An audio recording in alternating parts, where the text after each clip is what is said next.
Hello friends, welcome to the class. ಇವತ್ತಿನ ಕ್ಲಾಸಲ್ಲಿ ನಾವು ಕಾನ್ಸ್ಟಿಟ್ಯೂಷನಲ್ ಬಾಡೀಸ್, ಸಾಂವಿಧಾನಿಕ ಸಂಸ್ಥೆಗಳು ಇವುಗಳ ಬಗ್ಗೆ ನೋಡ್ತಾ ಹೋಗೋಣ. ಪ್ರೀವಿಯಸ್ ಕ್ಲಾಸ್ಗಳಿಂದ ನಾವು ಇಂಡಿಯನ್ ಪಾಲಿಟಿಯನ್ನು ಮಲ್ಟಿಪಲ್ ಚಾಯ್ಸ್ ಕ್ವಶನ್ಗಳ ಮೂಲಕ ನೋಡ್ತಾ ಇದ್ವಿ. Most important questions. ಈ ಕ್ವಶನ್ಸ್ಗಳನ್ನು ನೀವು ನೋಡಿದಾಗ ಯಾವುದೇ ರೀತಿಯ ಪಾಲಿಟಿ ಕ್ವಶನ್ಸ್ಗಳನ್ನು ನೀವು ಎಕ್ಸಾಮಲ್ಲಿ ಈಸಿಯಾಗಿ ಆನ್ಸರ್ ಮಾಡ್ತಾ ಹೋಗ್ಬೋದು ಸ್ನೇಹಿತರೆ. ಆ ಥರ ನೋಡ್ತಾ ಇದ್ವಿ. Presented by Sangati sir. Telegram and WhatsApp channel Sangati sir academy app ಕೂಡ ಇದೆ, ಸಂಗಟಿ ಸರ್ ಅಕಾಡೆಮಿ ಅನ್ನುವಂಥದ್ದು. ರೈಟ್. ಈಗ ಸಾಂವಿಧಾನಿಕ ಸಂಸ್ಥೆಗಳು ಹಿಂಗಂದ್ರೆ ಏನು? ಸಾಂವಿಧಾನಿಕ ಸಂಸ್ಥೆಗಳು ನಾರ್ಮಲಿ ಎಕ್ಸಾಮ್ಗಳಲ್ಲಿ 4 ಆಪ್ಷನ್ಸ್ಗಳನ್ನು ಕೊಟ್ಟು ಇದರಲ್ಲಿ ಯಾವುದು ಸಂವಿಧಾನಿಕ ಸಂಸ್ಥೆ ಹೌದು, ಯಾವುದು ಸಂವಿಧಾನಿಕ ಸಂಸ್ಥೆ ಅಲ್ಲ, ಆ ರೀತಿ ಕೂಡ ಕೇಳ್ತಾರೆ.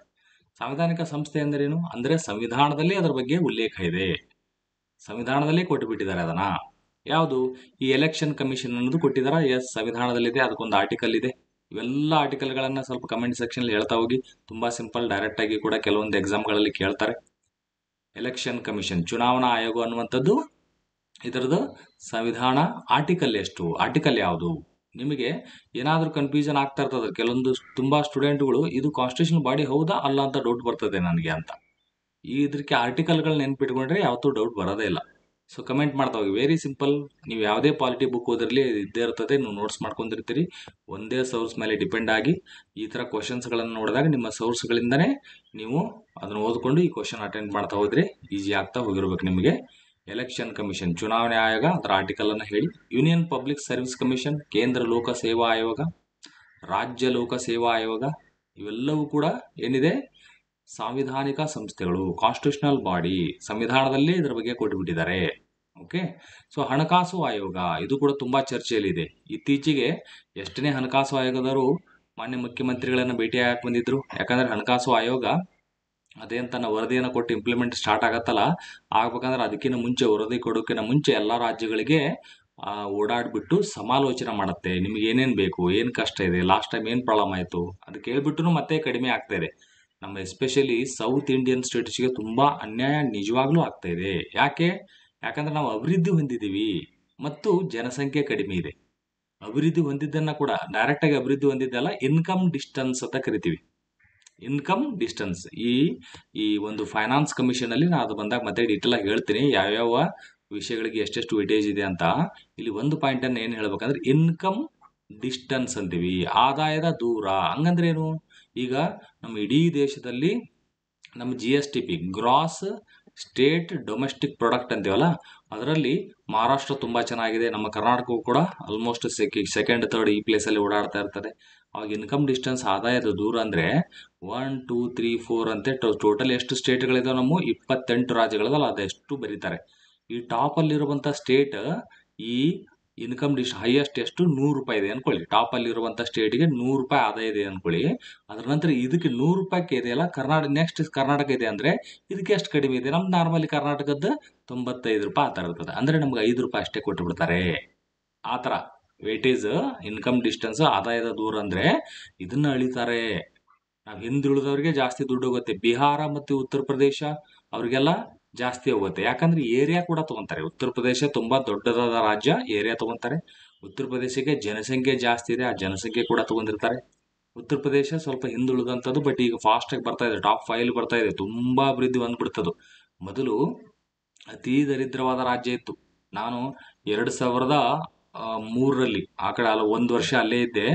ಎಷ್ಟು ಡೇಂಜರಸ್ ಆಗಿತ್ತು ಅಂದ್ರೆ ಪೂರ್ತಿ ಬರೀ ಗಲಾಟೆಗಳು, ಈ ತರ ರೌಡಿಸಮ್ ಮಾತ್ರ ಜಾಸ್ತಿ ಇರುವಂತದ್ದು. ಈಗ ಲಾ ಅಂಡ್ ಆರ್ಡರ್ ಚೆನ್ನಾಗಿದೆ, ಇಲ್ಲ ಇನ್ಫ್ರಾಸ್ಟ್ರಕ್ಚರ್ ಚೆನ್ನಾಗಾಗ್ತದೆ, ತುಂಬಾ ಅಭಿವೃದ್ಧಿ ಹೊಂದ್ತಾ ಇದೆ.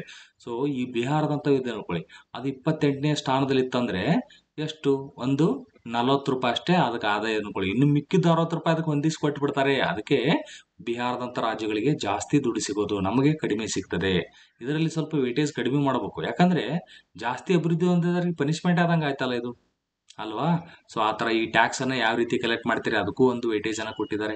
2011ರ ಜನಸಂಖ್ಯೆದು ವೇಟೇಜ್ ಕೊಟ್ಟಿದ್ದಾರೆ. 1971 ಕೂಡ ವೇಟೇಜ್ ಕೊಟ್ಟಿದ್ದಾರೆ. ಸೊ ನಾವು ಏನ್ ಮಾಡಿದೀವಿ, ಸೌತ್ ಇಂಡಿಯನ್ ಸ್ಟೇಟ್ಗಳು ಜನಸಂಖ್ಯೆ ನಿಯಂತ್ರಣ ಮಾಡಿದೀವಿ, ಅಲ್ಲಿ ನಮಗೆ ಹೊಡೆತ ಬಿದ್ದಿದೆ, ಲಾಸ್ ಆಗ್ತಾ ಇದೆ. ಅಂಡ್ ಅಭಿವೃದ್ಧಿ ಹೊಂದಿದೀವಿ, ಅದು ಲಾಸ್ ಆಗ್ತಾ ಇದೆ.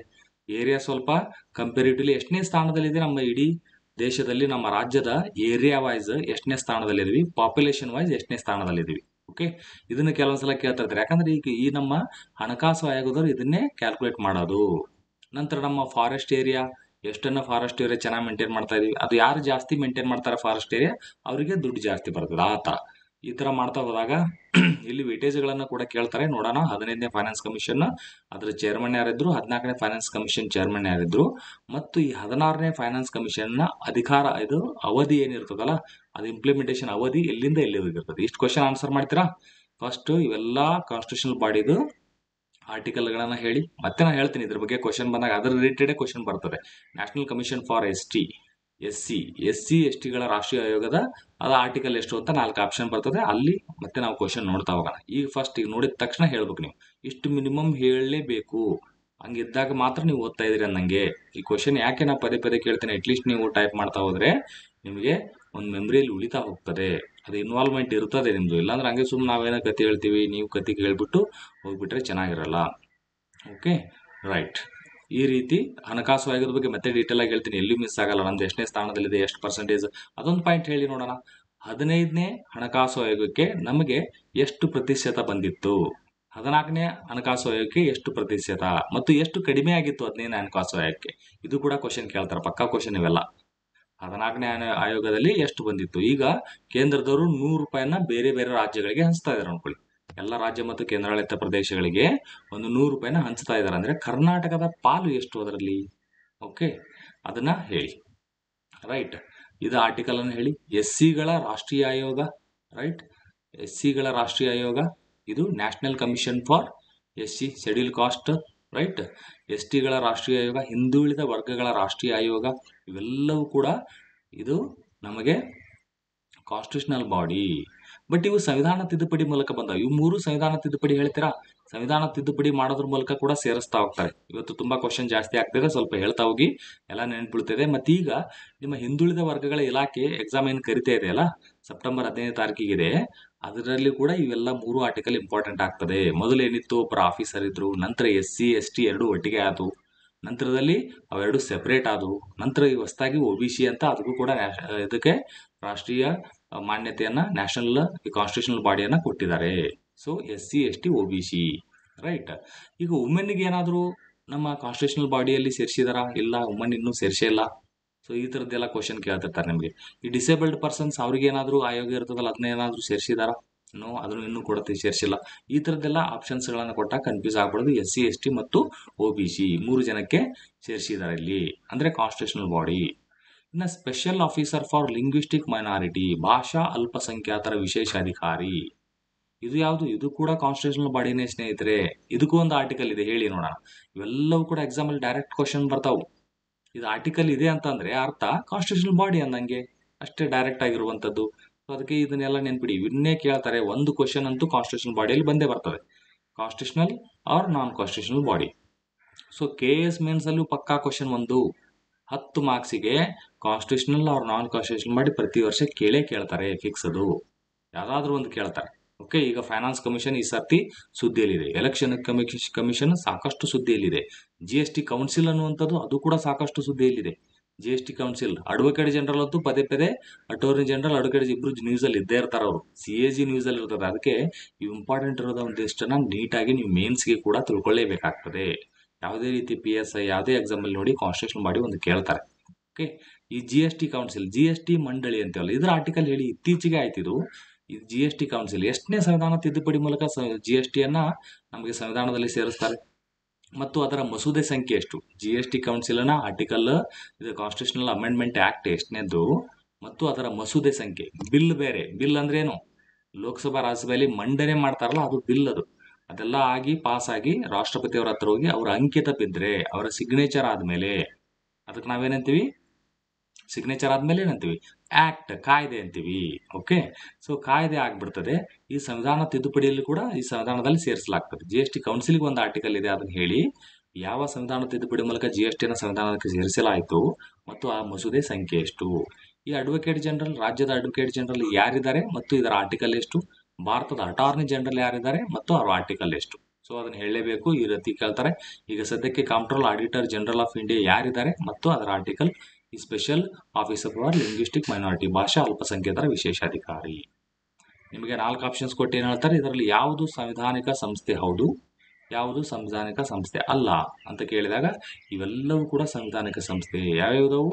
ಇಲ್ಲಿ ಚುನಾವಣಾ ಆಯೋಗ, ಕೇಂದ್ರ ಲೋಕ ಸೇವಾ ಆಯೋಗ, ರಾಜ್ಯ ಲೋಕ ಸೇವಾ ಆಯೋಗ, ಇವೆಲ್ಲ ಆರ್ಟಿಕಲ್ ಅನ್ನ ಹೇಳಿ ಸ್ನೇಹಿತರೆ. ಹಣಕಾಸು ಆಯೋಗ, ಇದು ಎಸ್ಸಿಗಳ ರಾಷ್ಟ್ರೀಯ ಆಯೋಗ, ಎಸ್ಟಿಗಳ ರಾಷ್ಟ್ರೀಯ ಆಯೋಗ, ಹಿಂದುಳಿದ ವರ್ಗಗಳ ರಾಷ್ಟ್ರೀಯ ಆಯೋಗ. ಓಕೆ, ಇಲ್ಲಿ ಭಾಷಾ ಅಲ್ಪಸಂಖ್ಯಾತರ ವಿಶೇಷ ಅಧಿಕಾರಿ, ಭಾರತದ ಕಾಂಟ್ರೋಲರ್ ಮತ್ತು ಆಡಿಟರ್ ಜನರಲ್, ಭಾರತದ ಅಟಾರ್ನಿ ಜನರಲ್, ರಾಜ್ಯದ advocate general, GST council, GST ಮಂಡಳಿ. ಇದಕ್ಕೆ ಹೆಡ್ ಯಾರು ಇರ್ತಾರೆ? ಜಿಎಸ್ಟಿ ಮಂಡಳಿಗೆ ಚೇರ್ಮನ್ ಯಾರು ಇರ್ತಾರೆ? ಅದು ಕೂಡ ಸಾಕಷ್ಟು ಬಾರಿ ಕೇಳಿದ್ದಾರೆ. ಇದರ ಆರ್ಟಿಕಲ್ ಹೇಳಬೇಕು. ಜಿಎಸ್ಟಿ ಮಂಡಳಿಗೆ ಚೇರ್ಮನ್ ಯಾರು ಇರ್ತಾರೆ ಮತ್ತು ಇದಕ್ಕೆ ಮೆಜಾರಿಟಿ ಎಷ್ಟು ಓಟ್ ಬಂದಾಗ ಅದು ಆ ಜಿಎಸ್ಟಿ ಮಂಡಳಿಯಲ್ಲಿ ಪಾಸ್ ಆಗುತ್ತೆ. ಅದಕ್ಕೆ ಮಿನಿಮಮ್ ಕೋರಮ್ ಎಷ್ಟು, ಇವೆಲ್ಲವೂ ಮತ್ತೆ ಎಕ್ಸ್ಪ್ಲೈನ್ ಮಾಡ್ತೇನೆ ನಮ್ಮ ಥಿಯರಿಯಲ್ಲಿ. ಓಕೆ, ಈ ಸಂಘಟಿ ಸರ್ ಅಕಾಡೆಮಿ ಆ್ಯಪಲ್ಲಿ ಕೂಡ ಕನ್ನಡದಲ್ಲಿ ಇನ್ನೂ ಕೂಡ ಮಾಡ್ತಾ ಇದ್ದೀನಿ. ನೀಟಾಗಿ ಅಷ್ಟು ಕೇಳಿದ್ರೆ ಸಾಕು. ನೀವೇನು IAS ಕೂಡ ಮೋರ್ ದೆನ್ ಸಫಿಷಿಯಂಟ್. ಅಷ್ಟರಿಂದ ನಂದು ಪಾಠ ಕೇಳಿಬಿಟ್ರೆ ನೀವು ಪೊಲೀಸ್ ಕಾನ್ಸ್ಟೇಬಲ್ ಅಂತ ಹಿಡಿದು PC to DC ಎಕ್ಸಾಮ್ಗೆ ಕಂಪ್ಲೀಟಾಗಿ ಯೂಸ್ ಆಗ್ತದೆ. 20 ಕ್ವಶನ್ ಕೇಳಿದ್ರೆ 18 ಮಿನಿಮಮ್ ಮಾಡೇ ಮಾಡ್ತಾರೆ. ಇನ್ನೊಂದು 2 ಕ್ವಶನ್ ಆ ಕಡೆ ಈ ಕಡೆಯಿಂದ ಕೇಳ್ತಾರೆ.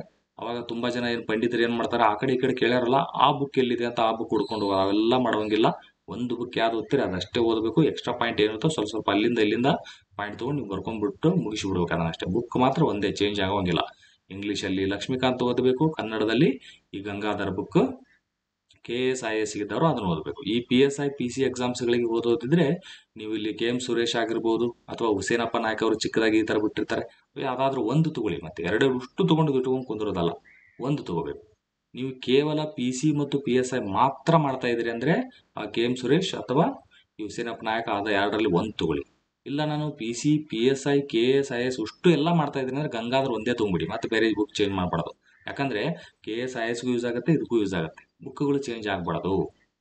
ನಾನು ಯಾಕೆ ಇನ್ನೊಂದು ಬೇರೆ ಬುಕ್ ಹೇಳಿದ್ನಂದ್ರೆ ಗಂಗಾಧರ್ ಬುಕ್ ಬಿಟ್ಟು ಕೆಲವೊಬ್ರು PC PSI ಅಷ್ಟೇ, SD FD ಅಷ್ಟೇ ಅಂತಂದಾಗ ನೀವು ಅಲ್ಲಿ ಓದಿದ್ರೆ ಸಾಕಾಗ್ತದೆ. ಯಾಕಂದ್ರೆ ಅಲ್ಲಿ ಸ್ವಲ್ಪ ಫ್ಯಾಕ್ಟ್ಗಳನ್ನು ಕೊಡ್ತಾರೆ. ಎರಡರ ಒಂದು ತೊಗೊಂಡು ಫೈನಲ್ ಮಾಡಿಬಿಡಿ. ಓಕೆ, ನನ್ನ ಪ್ರಕಾರ ನೀವು ಯಾವುದೋ ಒಂದು ಹೇಳಿಬಿಡಿ ಸರ್, ಎಲ್ಲದಕ್ಕೂ ಯೂಸ್ ಆಗೋದಂದ್ರೆ ಗಂಗಾಧರ್ ಸೇಮ್ ಟ್ರಾನ್ಸ್ಲೇಷನ್ ಮಾಡಿದ್ದಾರೆ, ಬಟ್ ಎಕ್ಸ್ಟ್ರಾ ಪಾಯಿಂಟ್ ಎಲ್ಲ ಬರ್ಕೋಬೇಕು. ಓಕೆ, ಸೊ ಇಲ್ಲಿ ಕ್ಲಿಯರ್ ಆಗ್ತಾ ಇದೆ. GST ಕೌನ್ಸಿಲ್ ಎಲ್ಲ ಕ್ವಶನ್ ಕೇಳಿದನ್ನ ಆನ್ಸರ್ ಮಾಡ್ತಾ ಹೋಗಿ. ಈ ಸಂವಿಧಾನಿಕ ಸಂಸ್ಥೆ, ನಾನ್ ಕಾನ್ಸ್ಟಿಟ್ಯೂಷನಲ್ ಬಾಡಿ, ಸಂವಿಧಾನಿಕವಲ್ಲದ ಸಂಸ್ಥೆಗಳು ಅಂದ್ರೆ ಸಂವಿಧಾನದಲ್ಲಿ ಇದರ ಬಗ್ಗೆ ಮೆನ್ಷನ್ ಇಲ್ಲ, ಸಂವಿಧಾನದಲ್ಲಿ ಇದರ ಬಗ್ಗೆ ಉಲ್ಲೇಖ ಇಲ್ಲ ಅಂತವು. ನೀತಿ ಆಯೋಗದ ಏನಾದರೂ ಆರ್ಟಿಕಲ್ ಇದೆಯಾ? ಇಲ್ಲ. ಯಾಕಂದ್ರೆ ಸಂವಿಧಾನದಲ್ಲಿ ಇಲ್ಲ. ಸಂವಿಧಾನದಲ್ಲಿ ಅಂದ್ರೆ ಆರ್ಟಿಕಲ್ ಎಲ್ಲಿಂದ ಬರ್ತದೆ? ರಾಷ್ಟ್ರೀಯ ಮಾನವ ಹಕ್ಕುಗಳ ಆಯೋಗ ಇದೆಯಾ? ಅದರಲ್ಲೂ ಕೂಡ ಆರ್ಟಿಕಲ್ ಇಲ್ಲ. ಈ ನೀತಿ ಆಯೋಗದ ಚೇರ್ಮನ್ ಯಾರಿದ್ದಾರೆ ಹೇಳ್ತೀರಾ? ಈಗ ಪ್ರೆಸೆಂಟ್ ಚೇರ್ಮನ್ ಯಾರು ಮತ್ತು ಡೆಪ್ಯೂಟಿ ಚೇರ್ಮನ್ ಯಾರು? ನೀತಿ ಆಯೋಗದ ಪ್ರೆಸೆಂಟ್ ಚೇರ್ಮನ್ ಯಾರಿದ್ದಾರೆ ಮತ್ತು ಡೆಪ್ಯೂಟಿ ಚೇರ್ಮನ್ ಯಾರಿದ್ದಾರೆ? ರಾಷ್ಟ್ರೀಯ ಮಾನವ ಹಕ್ಕುಗಳ ಆಯೋಗ, ಇದರ ಚೇರ್ಮನ್ ಯಾರಿದ್ದಾರೆ? ಈ ತರ ಒಂದು ಸಿಂಗಲ್ ಕ್ವಶನ್ ಕೇಳ್ತಾರೆ. ಅದಕ್ಕೋಸ್ಕರ ಸ್ವಲ್ಪ ನೆನ್ಪಿಡಿ. ಇದೇನು ಕಷ್ಟದ್ದಲ್ಲ. ಪದೇ 2-3 ಸಲ ರಿವಿಷನ್ ಮಾಡಿದ್ರೆ ಆಗೋಗ್ಬಿಡ್ತದೆ. ಇದ್ರ ಬಗ್ಗೆ ಮತ್ತೆ ಕ್ವಶನ್ ಬಂದಾಗ ಡಿಸ್ಕಸ್ ಮಾಡೋಣ. ಸ್ವಲ್ಪ ಕ್ವಶನ್ ಕೇಳಿದಾಗ ಆನ್ಸರ್ ಮಾಡ್ತಾ ಹೋಗಿ. ಎಲ್ಲವೂ ನೀವೇ ಹೇಳ್ಬಿಡಿ ಅಂತ ಆ ಥರ ಆಗಬೇಡಿ. ಓಕೆ,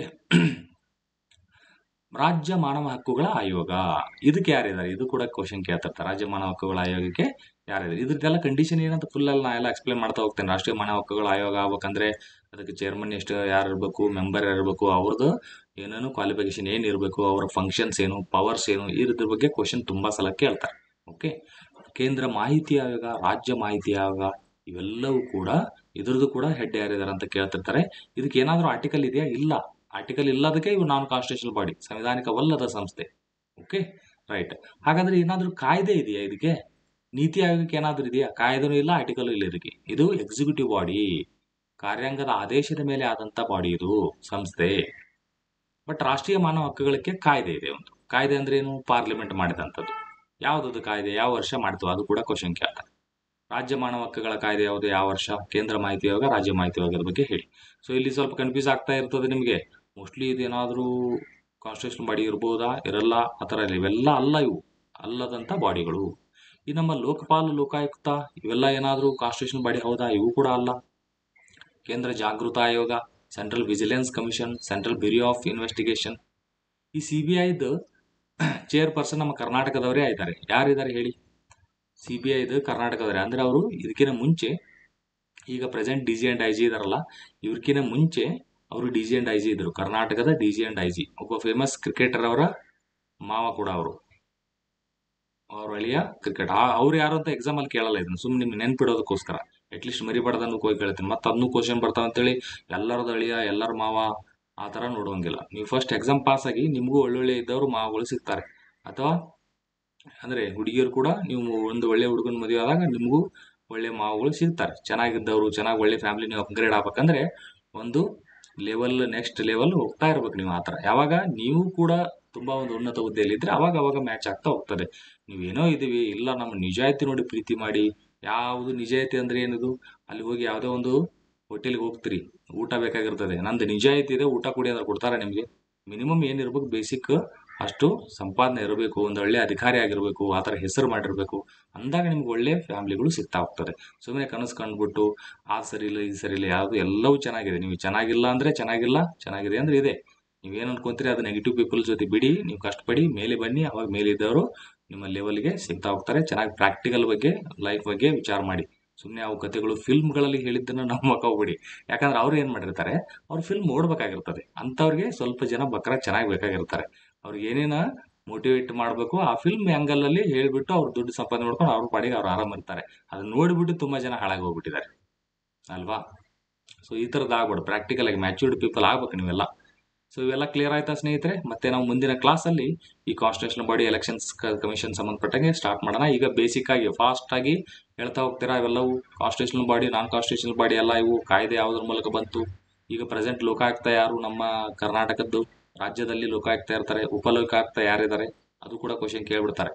ಮತ್ತು ಲೋಕಪಾಲ್ ಯಾರಿದ್ದಾರೆ, ಇದಾರ ಈಗ ಏನಾದ್ರು ನೇಮಕ ಮಾಡಿದಾರ? ಈ ಲೋಕಪಾಲ್ ನೇಮಕ ಮಾಡಬೇಕಾದ್ರೆ ಆ ಕಮಿಟಿ ಇರ್ತದೆ, ಆ ಕಮಿಟಿಗೆ ಯಾರ್ಯಾರು ಸದಸ್ಯರು ಇರ್ತಾರೆ. ಈ CBIನ ಕೇಂದ್ರ ತನಿಖಾ ದಳ ಇದೆಯಲ್ಲ, ಅವ್ರನ್ನ ನೇಮಕ ಮಾಡಬೇಕಾದ್ರೂ ಒಂದು ಕಮಿಟಿ ಇದೆ, ಆ ಕಮಿಟಿ ಯಾರು ಇರ್ತಾರೆ. ಸೊ ಈ ಥರ ಎಲ್ಲ ಬರ್ತಾವು. ಇನ್ ಡೀಟೇಲ್ ಆಗಿ ಅದೆಲ್ಲ ಹೇಳ್ತಾ ಹೋಗ್ತೇನೆ. ಓಕೆ, ಸೊ ಇಂಗ್ಲೀಷ್ ಮೀಡಿಯಮಲ್ಲಿ ಈ ಸಂಕಟಿ ಸರ್ ಅಕಾಡೆಮಿ ಆ್ಯಪಲ್ಲಿ ಇಂಗ್ಲೀಷ್ ಮೀಡಿಯಮಲ್ಲಿ ಕೂಡ ಪೂರ್ತಿ ಕಂಪ್ಲೀಟ್ ಆಗಿ ಅದನ್ನು ಎಕ್ಸ್ಪ್ಲೇನ್ ಮಾಡ್ತಾ ಹೋಗಿರ್ತೀನಿ. ಮತ್ತು ಕನ್ನಡದಲ್ಲಿ ಇನ್ನೊಂದು ಅದಕ್ಕೊಂದು ಬೇರೆ ಕೋರ್ಸು ವೆರಿ ಸೂನ್ ಅದನ್ನು ಲಾಂಚ್ ಮಾಡ್ತೀನಿ, ಅದನ್ನು ನೋಡ್ತಾ ಹೋಗಿ.